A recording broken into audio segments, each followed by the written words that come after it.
Welcome to this special edition of Around Space. I'm Tom Hill of the Mars Society.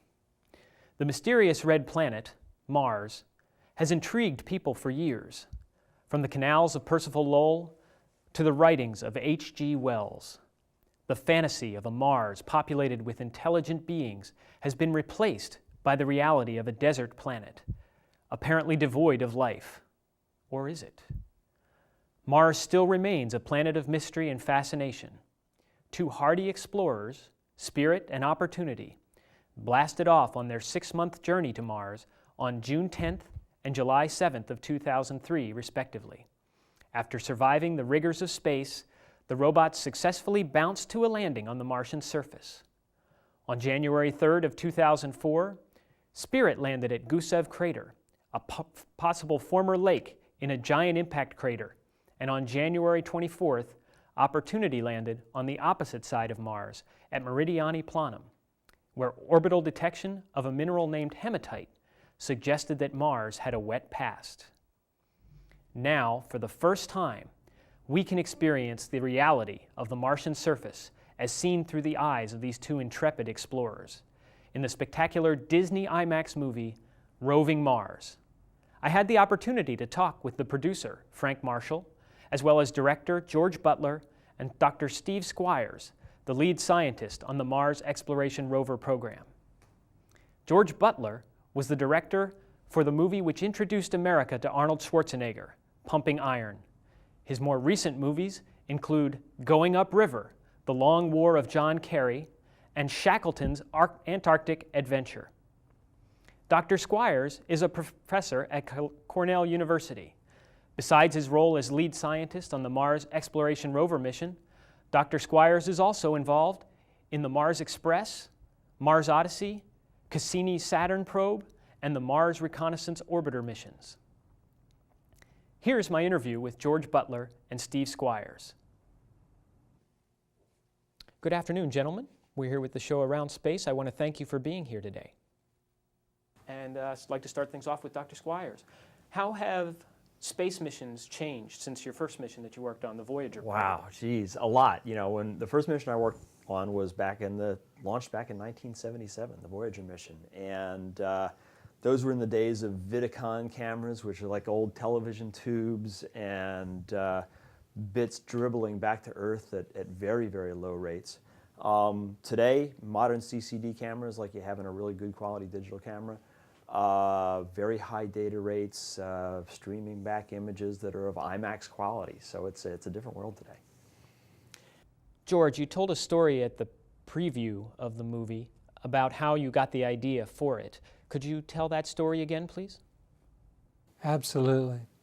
When I work with filmmakers, I try to work with the best. One of the very best editors in the world is Tim Squires. He did Crouching Tiger and a number of other films. In June 2000, I was in an editing room in New York with him, and I heard him mention that his brother Steve was a NASA scientist who was heading up a mission to Mars. And on the rovers that were going to Mars would be 2 IMAX quality cameras. And I leapt at the idea quite literally. I contacted Steve, and within moments we were rolling on a film. It took a long while to really get it going, but right from that moment forward, I've never had any doubt about the project. Who on earth would not want to see Mars in an IMAX screen? Having seen it, I have to agree with that. How would you describe the integration of an IMAX movie in a mission that's moving along? It was interesting. One of the great things about the film is that George managed to get the film going before we actually launched. To really appreciate these vehicles, you got to see them up close. You got to see their beauty. I mean, they're elegant things to see. And what happened was we were at Cape Canaveral. I mean, we were literally just a few months away from launching. We were desperately behind schedule. We didn't even know if we were going to make it to the launch pad at that point, let alone get to Mars, because of course the planets are always moving and they have to be in the right position to launch. So you have this very brief window in time that you have to launch them. And then this film crew shows up, and there's George, and there's this camera, this huge thing, and cranes and people, and they wanted to come into the clean room, where we're in there in our white bunny suits, 12 hours a day trying to get these things ready to go to Mars. And these guys show up, and there was, as you might imagine, a little trepidation among the engineers and the scientists, all of us, concerned that at this time when we were racing the clock and racing the calendar to get these things ready, that we could be sort of distracted or slowed down by a film crew. But the reality was that when they came in, they were very professional, didn't get in our way at all, did a great job of shooting it, and then, later when we saw the footage, all of a sudden we realized the power that the IMAX format has to tell this very, very cinematic story. So it really worked for us, but it took seeing it on the screen for many of us to realize how powerful this really could be. George, was this your first experience in a clean room? What really alarmed the NASA scientists and engineers, because I can remember the moment exactly, is as a film director, it's my job to tell people we don't really have that much equipment, and that'll sort of get you through the door. Well, when we rented a truck, we could only get a really big truck. And when the truck backed up to the clean facility in Cape Kennedy, there were a lot of angry and alarmed scientists who just did not want to believe that we were going to come in and take over the whole room. Fortunately, only part of the equipment needed to come in, so then it worked quite well after that. Yeah. As far as putting on the booties and going through the air shower and things like that, any impressions from that? I'm a big believer in authenticity in the films that I make, and whenever we can get a shot that's absolutely real, it's at the heart of what's going on. When I went to the Antarctic, I went right to where Shackleton had been. When I made Pumping Iron, I went right to the heart of the sport, which was then Gold's Gym. So we just wanted to be exactly where the action of the story was taking place, and that was right in the middle of the high bay. Dr. Squires, take a couple moments and describe the operational percentage left of the rovers at this time. They're not 100% anymore. They're like 90%. I mean, they're doing well. Each rover is still capable of driving long distances. The instruments are all working. We still have substantial capability. It's getting a little gimpy, a little funky in some ways. But to offset that, to counterbalance that, we've gotten better at operating them. I mean, we're doing stuff with these vehicles now today that we wouldn't have dared try early in the mission. We've gotten much more skillful, much more aggressive in the way we use the vehicles, and we're just pushing them really to their limits right now, which is very satisfying, actually. It's fun. I understand that the original planned ending for the movie was the rovers fading from view, and seeing the movie, you obviously decided to let them keep going and bring the movie out. When was that decision made, and what was the driving factor? It was made last summer when Disney said, we've really got to get this movie made, George. So instead of having a teary ending with the rovers dying on screen, we've got a kind of exultant ending over what's called Endurance Crater on Mars. So it's actually worked out quite well, and I'm the beneficiary of hundreds of millions of dollars worth of promotional effort by NASA on Mars for the benefit of, amongst other things, my film. Well, I want to thank you two for coming together and putting together this mission and this movie. Having seen the movie, I recommend it to anybody, and good luck in the big release. All right. Thank you very much. You may not recognize Frank Marshall because most of his work is done behind the camera rather than in front. But when I mention some of his movies, they'll sound familiar. Say the Indiana Jones movies, Seabiscuit. Frank Marshall was the producer of Roving Mars, and I had a chance to talk with him. Here's our interview. Hi, Frank. We're here with Around Space and looking forward to talking with you. I appreciate your time being here. What drove your interest in producing this film? Well, I've always been a big fan of space travel and science fiction movies and also documentaries. And when George Butler called me and said, "What do you think? The 2 rovers that are going to Mars are going to have IMAX cameras on them." I said, "I'm in." What a great idea, you know, to have an IMAX-sized image of the Martian landscape. It just seemed like a great idea. And I'm always looking for good stories and good story ideas, and this seemed like a natural. How would you describe the differences between working on this project related to space and others that you've worked on? Well, certainly the big difference is obviously the format. You know, what's great is we have an epic story and we're putting it on an epic screen. You know, the IMAX size screen is a whole different kind of filmmaking because the cameras are a lot bigger. They're very noisy. You don't have much film in the magazines, and so your storytelling also has to be a little bit different. And obviously, because it's a documentary, there's no script, so you're kind of being guided by what's actually happening. And in this case, there was a lot of risks involved. I mean, you know, what if it hadn't even gotten off the launch pad?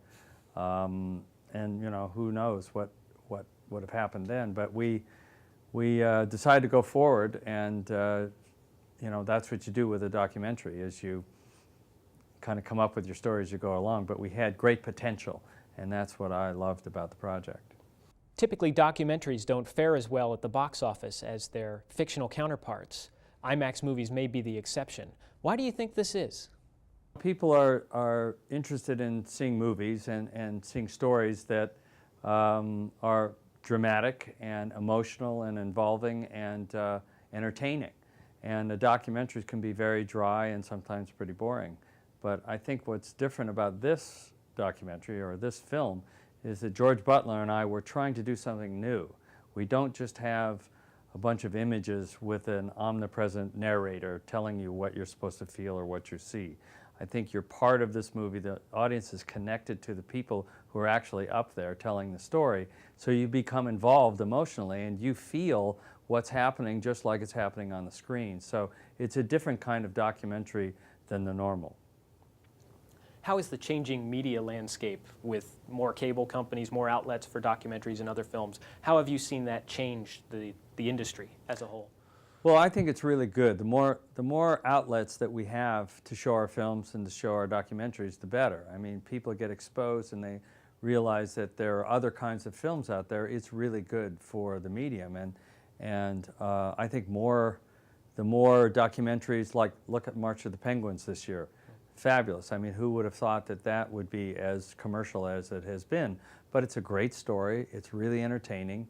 And I hope that that will mean that there are going to be more documentaries made of this kind.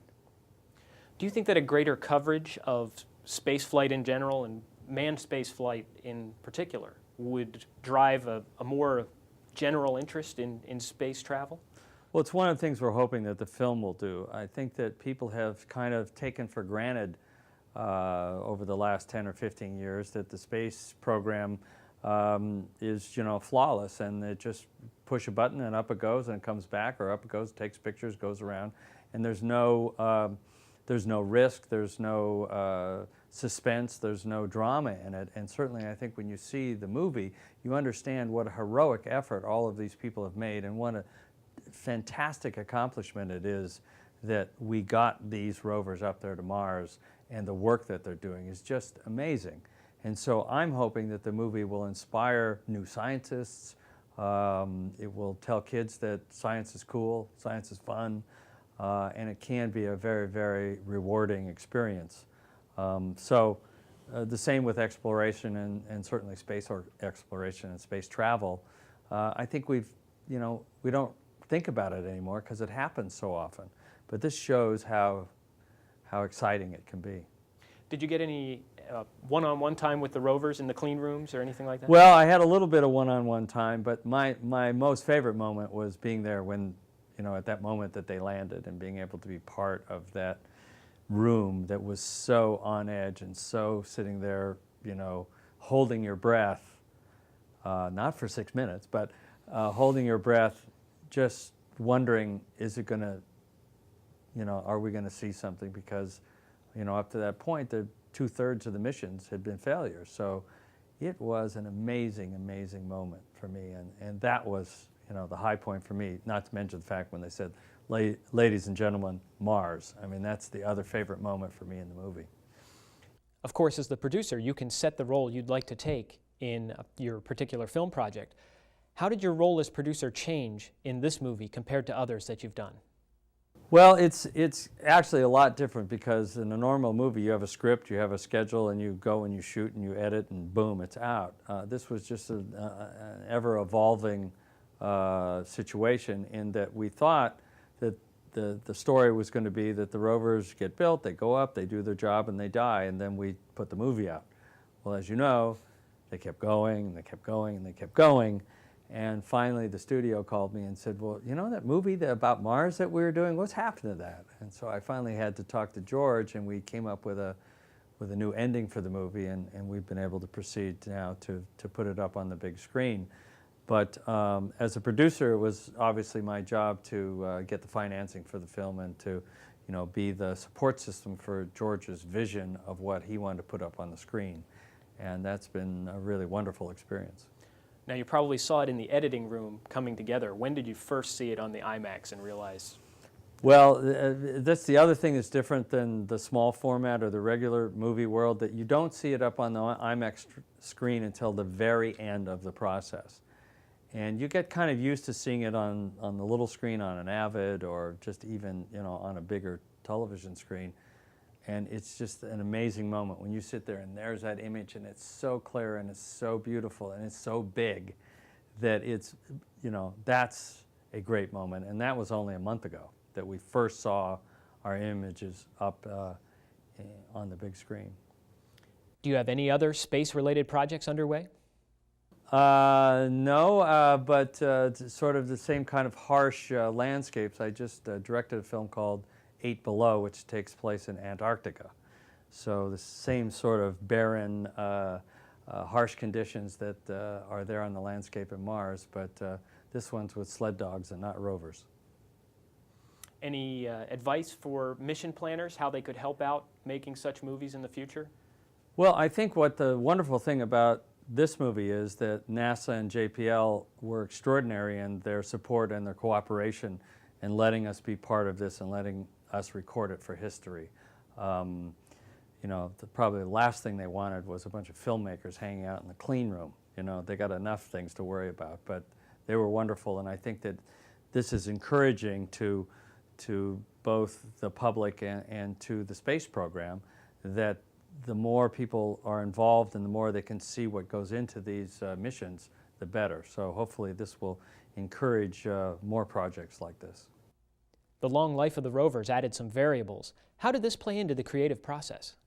Well, certainly we had to wait to see if and when, if any, there were any discoveries that it would make. And certainly, again, beyond our wildest hopes, the rovers were successful in what they've discovered and how they've lasted. And the science that's going on, I was talking to Steve Squires just the other day, and he says, it'll be years before we've really been able to be through, gone through all of the data and everything that's come back and to see what other discoveries are there. So, just as a filmmaking experience, it's been amazingly fulfilling.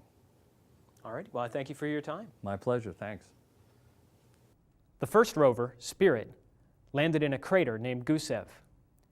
Orbital pictures had shown this crater to likely be a lake. There was a river flowing into it or out of it, we didn't know. But based on the fact that something had flowed into or out of Gusev, they sent the Spirit rover to look for water. And that's the primary mission of these rovers, is to look for water in its different forms, and the fact that the water's been there sometime in the past. The first discoveries at Gusev did not immediately point to water, but later, as Spirit traveled around on the surface and explored inside a crater, it did eventually find minerals that had definitely been formed in the presence of water. Opportunity, the second rover to land, was sent to the opposite side of Mars, to a place called Meridiani Planum. Orbital data showed that there was a mineral called hematite in that area, and on Earth, hematite almost always forms in the presence of liquid water. That was Opportunity's mission, to find that water. Opportunity's initial discoveries showed that the hematite seen from orbit was truly discovered at the site. It came in the form of these small spherules called blueberries by the project scientist, Dr. Squires. And those blueberries were actually made of hematite. Now, the blueberries were held in what they called a matrix. He said if you were eating a blueberry muffin, the blueberries were the hematite, and then the matrix around it was the muffin itself. And that muffin itself actually had the makings of a sedimentary rock, as though it had been laid over years with a water-forming mineral. Once the water left the area, wind and other materials blew over it and separated. They wore away the materials that covered the blueberries, and then the blueberries fell out onto the surface of Mars, and they were spread over such a wide area that they were visible from orbit. So that's why we knew that there was hematite at the Meridiani Planum site. Opportunity's landing has been described as an interplanetary hole-in-one. The spacecraft flew from Earth to Mars and landed in its own personal crater. As it landed and took these first images, you can see the top of the crater right here. And this area right here, that's the pay dirt. That's Martian bedrock. That's digging that the rover didn't have to do. All it had to do was roll off its platform and over to those rocks to check out the base material that Mars is made of. After a few days of checkout, Opportunity rolled off its platform and moved towards the bedrock that was in the crater along with the rover. The scene was amazing, and pictured here in a color-enhanced form. These objects right here are actually small spheres that the project scientist denoted as blueberries. This is the hematite that drove the decision to send the rover to this area. The other material in this area is a sedimentary rock. It looks like it was laid over years of time, thousands of years, and then these blueberries were within it. As the time came later and the wind and the sand eroded this rock away, the blueberries fell out to their resting place. So the next step was to go and take a closer look. This is a close-up image of the blueberries pictured earlier.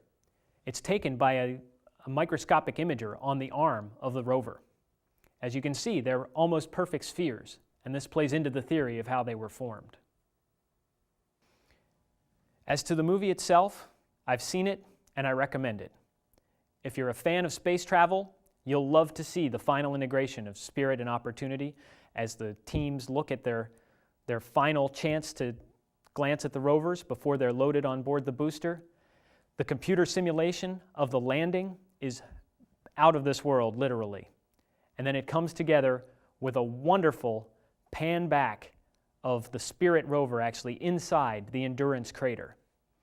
If you're not the big fan of space, this movie may make you one. That's my recommendation. Absolutely, go see it.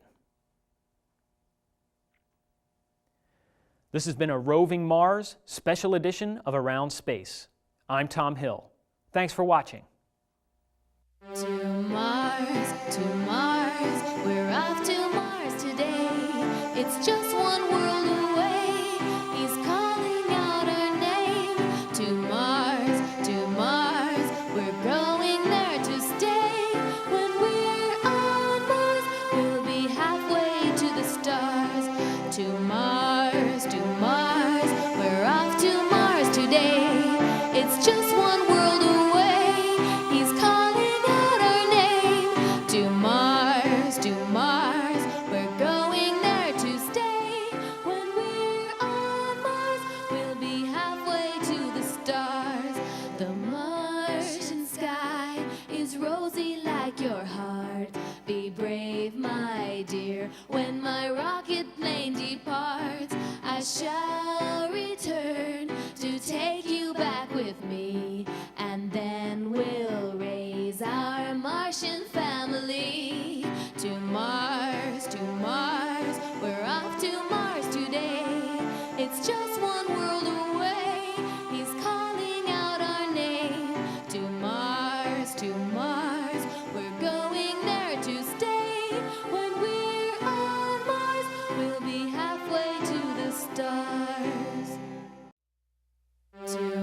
dear. When my rocket plane departs, I shall return to take you back with me, and then we'll raise our Martian family.